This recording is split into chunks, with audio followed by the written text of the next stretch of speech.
புது feeling. Stage mic இந்த மாதிரி பேசுறது புது ஃபீலிங் இல்ல. பட் இந்த நாள் எனக்கான ஒரு இவெண்ட், நான் பண்ற ஒரு விஷயம், அதுக்கு இவ்வளவு மக்கள், எனக்காக மட்டுமே வந்திருக்கிற 2 பெரிய actors. I think I M a blessed person. உங்க எல்லாருக்கும் முதல்ல என்னோட மிகப்பெரிய நன்றி. இவ்வளவு அன்பு, இவ்வளவு பாசம், இவ்வளவு பாசிட்டிவிட்டி எனக்காக கொடுத்து இன்னைக்கு வந்ததுக்கு ரொம்ப ரொம்ப நன்றி. கடவுளுக்கு நன்றி, அம்மா அப்பாவுக்கு நன்றி, என் பிரதருக்கு நன்றி, என் friends, and also to my lovely chief guest for today. அவங்கள பத்தி இன்னும் நிறைய பேசுறதுக்கு விஷயம் இருக்கு. பட் நான் பேசி நீங்க நிறைய பார்த்துருக்கீங்க. ஸோ இன்னைக்கு நான் கம்மியா பேசி அவங்க பேசணும்னு தான் நானும் ஆசைப்படுறேன். முதல்ல I would like to invite என்னோட இன்னொரு மதர் அப்படின்னு சொன்னா அது மிகையாகாதுன்னு நினைக்கிறேன். பிகாஸ் ஐ ஸ்டில் ரிமெம்பர் 17 வயசு எனக்கு இருக்கும் பொழுது வெளிநாட்டுல, இனி வரைக்கும் எங்க அம்மா அப்பா கூட தெரியாது, ஒரு ஸ்விம்மிங் பூல்ல நான் ட்ரவுன் ஆன ஒரு இன்சிடென்ட் நடந்தது. அந்த ஃபியூ மொமெண்ட்ஸ் அவ்வளவுதான், 17 வருஷம் தான் நம்ம வாழ்க்கை போல இருக்குன்னு நினைக்கும் பொழுது என்ன அதுல இருந்து மீண்டு வந்து என் கண்ணை பார்த்து ஐயோ ஓகே ரம்யா, ஐயோ ஃபைன் அப்படின்னு சொன்ன முதல் வாய்ஸ் சுஹாசினி மேம். அப்ப நான் மீடியால கூட கிடையாது.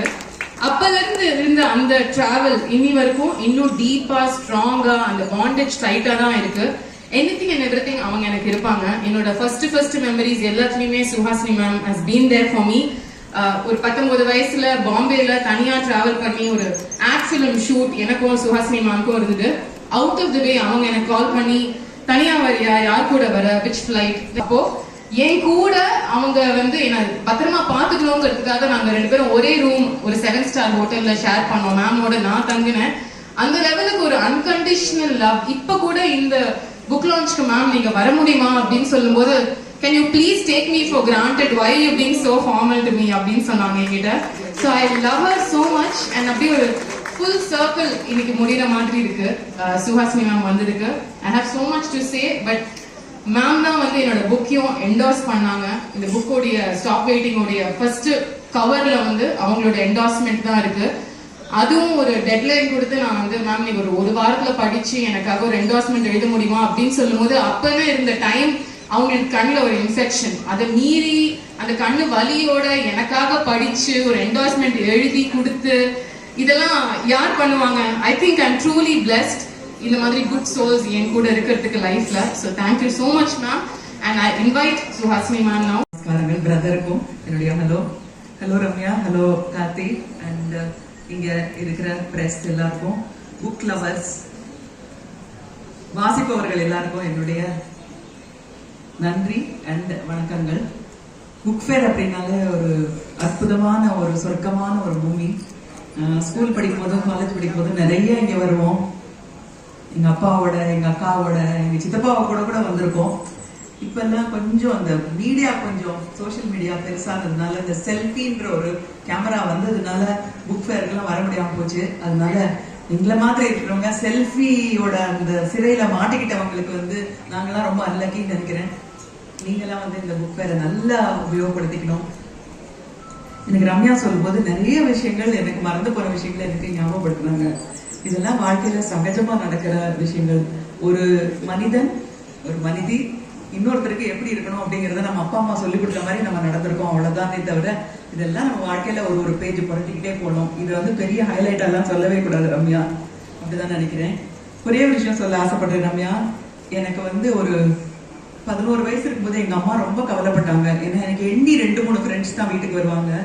சிஜோ உனக்கு சிநேகிதிகளே இல்லையே, இப்படியே இருந்தா வாழ்க்கையில நீ எப்படி இருக்க போற, தனியா இருக்க போற, ரொம்ப கஷ்டப்பட போற அப்படின்னு என்ன பயமுறுத்திட்டே இருந்தாங்க. இன்னைக்கு எனக்கு என் வயசுலயும் சிநேகிதர்கள் இருக்காங்க, என்னை விட வயதானவர்களும் சிநேகிதர்கள் இருக்காங்க.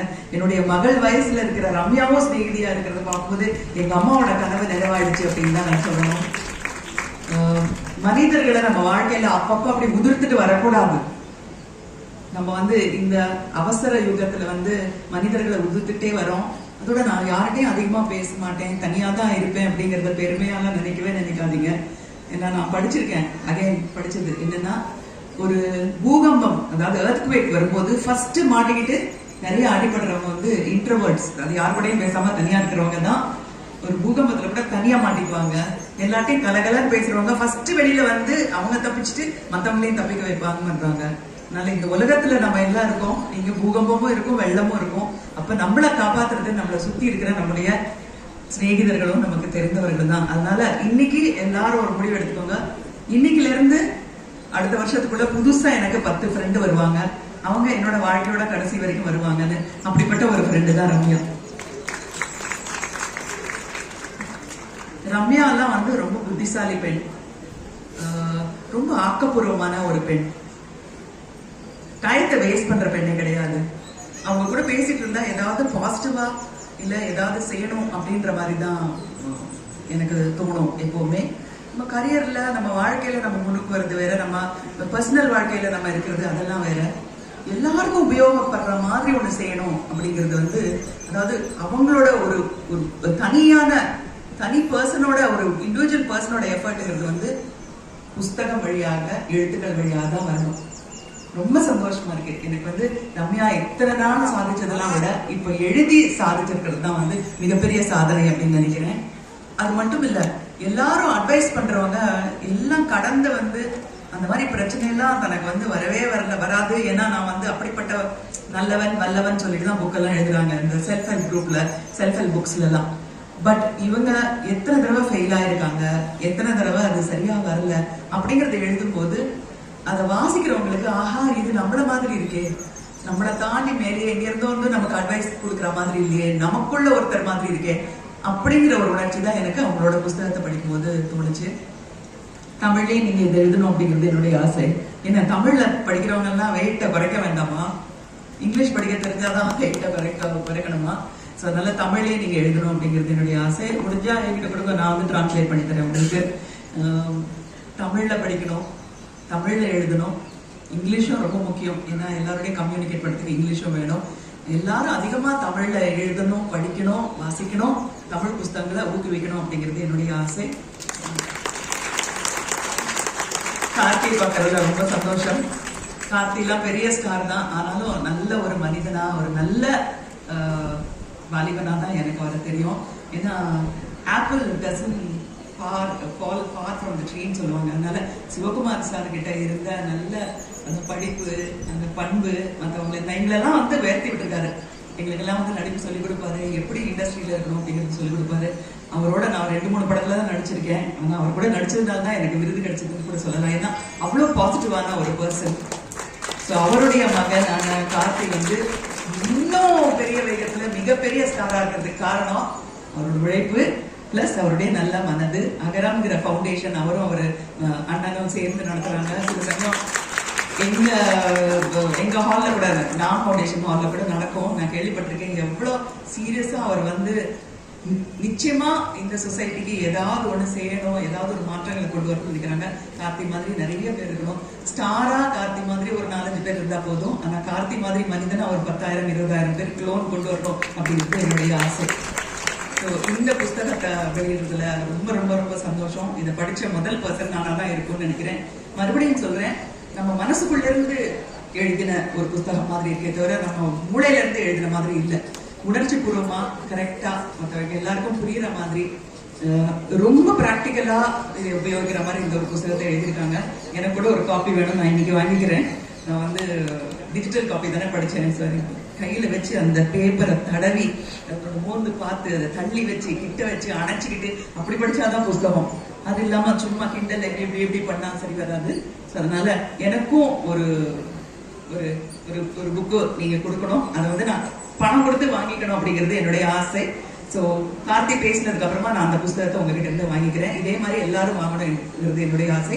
கல்யாணத்துக்கு அப்புறம் வெயிட் குறைக்கணும். நாங்க இப்பெல்லாம் கல்யாணத்துக்கு முன்னாடியே வெயிட் நிறைய இருக்கு. அந்த வெயிட்டையும் குறைக்கிறதுக்கு உங்களுடைய புத்தகம் உதவும்னு நினைக்கிறேன். All the best Ramya, and all the best to the publisher and to the family. Thank you so much. Now I would like Ramya. பத்திரிகை தொலைக்காட்சி நண்பர்களுக்கு வணக்கம். இங்க இருக்கிற நண்பர்கள் எல்லாருக்கும், ரம்யாவோட குடும்பத்தாருக்கும் வணக்கம். ரம்யா சொன்ன மாதிரி ஒரு 10 வருஷத்துக்கு மேல தெரியும் நினைக்கிறேன். ரம்யா ஃபர்ஸ்ட் விஜய் டிவியில் இன்டர்வியூ பண்ணாங்க என் கல்யாணத்துக்கு முன்னாடி. அப்ப இருந்து உங்களுக்கு தெரியும், அடிக்கடி ஃபங்க்ஷன்ஸ்ல பார்ப்போம். பட் நம்ம குடும்பத்துக்கு ரொம்ப நெருக்கமான குடும்பம். அங்கிள் ரொம்ப நல்ல பழக்கம், அவங்க பிரதர் நல்ல ஃப்ரெண்டு. அண்ட் ரம்யா வந்து மேம் சொன்ன மாதிரி ஏதாவது ஒன்று பாசிட்டிவா பண்ணிட்டே இருக்கும்னு நினைக்கிறேன். டைம் வேஸ்ட் பண்ணாத ஒரு ஆள். இந்த புக்கை நான் இன்னும் படிக்கல, சாரி. ஆனா என் ஒய்ஃப் படிச்சுட்டாங்க. அவங்க கிட்ட கேட்டு தெரிஞ்சுக்கிட்டேன் நிறைய விஷயங்கள். இன்னைக்கு வந்து ஃபிட்னஸ்ங்கிறது ஒரு பெரிய இண்டஸ்ட்ரி ஆயிடுச்சு. முதல்ல வந்து ஜிம்மு காசு கட்டுறதோட சரி, அதுக்கப்புறம் பக்கம் போகவே மாட்டோம். ஆனா இன்னைக்கெல்லாம் வந்து ரெகுலரா ஜிம்முக்கு போறது, கான்ஸ்டன்டா நம்ம வந்து இன்ஸ்டாகிராம்ல அப்டேட் பண்ண வேண்டியது இருக்கு. இன்னைக்கு ஒர்க் அவுட் முடிஞ்சிருச்சுங்கிறதுனால ஒர்க் அவுட்ங்கிற விஷயம், ஃபிட்னஸ்ங்கிற விஷயம் இன்னைக்கு பெரிய பிசினஸா இருக்கு. எல்லாருமே பர்சனல் ட்ரைனிங் எடுத்துக்கிறாங்க, டயட்டிஷியன் வச்சுக்கிறாங்கன்னு ஒரு நாலேஜ் இருக்கு. ஆனா மோஸ்ட்லி நம்ம கிடைக்கிற நாலேஜ் வந்து வெளிநாட்டுல இருந்து வர நாலேஜாவே தான் இருக்கு. நம்ம ஊர்ல இருக்கிற ஜீனுக்கு, நம்ம ஊர்ல இருக்கிற பிளட் குரூப்ஸ்க்கு, நம்ம ஊர்ல இருக்கிற ஃபுட்டு வச்சுட்டு நீங்க எப்படி ஃபிட்டா இருக்க முடியும்? எங்கேயோ கிடைக்கிற ஒரு பொருளை வாங்கி நீங்க தினமும் சாப்பிட முடியாது. நம்ம ரெகுலரா சாப்பிட்ற ஃபுட்டை வச்சுட்டே நீங்க எவ்வளவு ஃபிட்டா இருக்க முடியும் அப்படிங்கிறது ரொம்ப இம்பார்ட்டன்டான நாலேஜ். அதே ரம்யா கொண்டு வர மெயின் நாலேஜ் இந்த லோக்கல் நாலேஜ்னு நினைக்கிறேன். ஏன்னா நம்ம ஊர்ல வளர்ந்த பொண்ணு, நம்ம ஊர் சாப்பாட்டு, நம்ம ஊர் கல்ச்சர்ல இருந்துட்டே how you can be fit அப்படிங்கிற நாலேஜ் அவங்க எழுந்தது வந்து ரொம்ப முக்கியமா நான் பாக்குறேன். அதுவும் இல்லாம நம்ம எல்லாரும் மாதிரி எல்லா விஷயங்களையும் ட்ரை பண்ணிருக்காங்க. ஒண்ணு விடாம அத்தனையும் ட்ரை பண்ணி ஃபெயில் ஆகி அதுக்கப்புறம் ஒவ்வொரு உடம்பும் வேற. எல்லா நல்ல ட்ரைனர்ஸ் சொல்ற விஷயம் அதான் சார். உங்க அண்ணாக்கு வர்ற மாதிரி பாடி உங்களுக்கு வராது, அவர் பண்ற மாதிரி ஒர்க் அவுட்ஸ் நீங்க பண்ணா சரியா வராதும் போது எவ்ரி பர்சன் இஸ் டிஃபரெண்ட். நம்ம ஒவ்வொருத்தரும் வேற அப்படிங்கறது புரிஞ்சுக்கிறது தான் அந்த புக்கோட முக்கியமான சாராம்சமா நான் பாக்குறேன். That each one is different. நம்ம உடம்ப நாம புரிஞ்சுக்கணும், நம்ம உடம்ப நாம ஃப்ரெண்ட் ஆக்கிக்கிறது ரொம்ப முக்கியம். நான் தான் வந்து மைக்கேல் மன்ன காமராஜ்ல ஒரு டைலாக் மாதிரி இருக்கும். நாகேஷ் சார் சொல்லுவாரு, என் பொண்டாட்டி ஆசையா பார்த்தா போதும் சார், உடனே குழந்தை பிறந்திருந்தாங்க. அது மாதிரி நம்ம எல்லாம் சாப்பாடை பார்த்தாலே வெயிட் போடுற டைப்.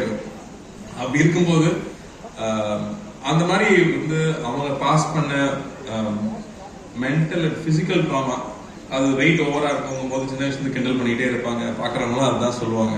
ஸோ அதை தாண்டி வர்றது, அதுக்கப்புறம் பர்சனல் லைஃப்ல அவங்க சந்திச்ச விஷயங்களை ஓரமா வச்சுட்டு திரும்பவும் ஒரு ஜேர்னியை ஃப்ரெஷ்ஷா ஸ்டார்ட் பண்ணி கம்ப்ளீட்டா நான் இப்ப பாக்குற ரம்யா வேற ரம்யா.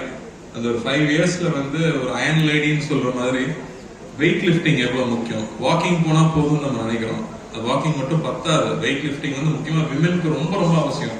என்னோட ட்ரைனர் சொல்றது, அம்மாவெல்லாம் கொஞ்சமாவது வந்து அந்த வெயிட் ஒர்க் அவுட்ஸ் பண்ண சொல்லுங்க, சின்ன வெயிட் வச்சுட்டு அது ஒர்க் அவுட் பண்ணணும்னு சொல்லுவாங்க. ஏன்னா அப்பதான் வந்து லைஃப் லாங் வீல் சேர் இல்லாம வாழ முடியுங்கிறது அவசியமா இருக்கு. ஸோ அப்படி நிறைய லோக்கல் நாலேஜை இந்த புக்ல பதிவு பண்ணது ரொம்ப ரொம்ப முக்கியமான ஒரு விஷயமா நான் பாக்குறேன். அண்ட் இன்னைக்கு நான் வந்து we are always working wondering about மத்தவங்க நம்மளை பத்தி என்ன பேசுறாங்கன்னு யோசிச்சுட்டே இருக்கிறதுனால நம்ம நிறைய வந்து அதுக்கு ரொம்ப இம்பார்ட்டன்ஸ் கொடுத்து நம்ம உள்ள போயிடும். அப்படி உள்ள போகாம எப்படி இருக்கிறதுங்கிறது நான் ரம்யாவை பார்த்து நான் தெரிஞ்சுக்க முடியும். நீங்க அவங்களுடைய போஸ்ட்ஸும் அவங்க ஷேர் பண்ற விஷயங்களும் நான் ஒண்ணு கத்துக்கிட்டேன். அது எல்லாருக்கும் ஷேர் பண்ணணும்னு பாசிட்டிவாவே இருக்கிறது ரொம்ப முக்கியமா இருக்கு. மத்தவங்க நம்ம இதை பத்தி என்ன சொல்றாங்கிறத தள்ளி வச்சுட்டு நாம என்ன கான்ட்ரிபியூட் பண்றோம், நாம என்ன பாஸ் ஆன் பண்ண முடியுங்கிறத ரொம்ப ப்ராப்பரா பண்ணதுக்கே வாழ்த்துக்கள் சொல்லணும். அண்ட் ஒரு புக் எழுதி முடிக்கிறது சாதாரண விஷயம் இல்லை. மேம் சொன்ன மாதிரி நாங்கெல்லாம் வந்து இந்த மாதிரி புக் ஃபேர் பக்கம் வந்ததே இல்லை. மணி சார் திட்டி தான் நான் புக் எடுத்து படிக்க ஆரம்பிச்சேன். புக்கு சைஸை பார்த்து பயந்து ஓடுறாங்க நாங்கெல்லாம். அதனால வந்து மணி சார் தான் ஃபர்ஸ்ட் டைம் வந்து ஷார்ட் ஸ்டோரிஸ் படிக்க சொல்லி 3 பேஜ்ல ஒரு கதை படிச்சிடலாம்னு சொல்லி தைரியம் கொடுத்து படிக்க வச்சாரு. அப்பதான் நான் வந்து புக் ஃபேர் பக்கம் வர ஆரம்பிச்சேன். அதுக்கப்புறம் தான் நான் கொஞ்சம் கொஞ்சமா படிக்க ஆரம்பிச்சது. ஸோ மறுபடியும் மேம்க்கும் சாருக்கும் நான் தேங்க் பண்ணிக்கிறேன், இந்த புக்குங்கிற கல்ச்சர் எனக்கு கொண்டு வந்தது. ஏன்னா ரம்யாவோட ஒரு 6 இயர்ஸ் 7 இயர்ஸ் லைஃப் அவங்க ஒரு புக்கா கொடுத்துறாங்க. ஸோ நீங்க அதை எதுவுமே நீங்க கடந்து வர தேவையில்லை. ஒரு 1 வீக் டைம் ஸ்பெண்ட் பண்ணா படிச்சு முடிச்சிடலாம். ரொம்ப சிம்பிளான லாங்குவேஜ்ல இருக்கிற ஒரு புக் அப்படிங்கும்போது I think it's a very important contribution Ramya, and congratulations. I'm so happy to be here and thank you for inviting me. Thank you.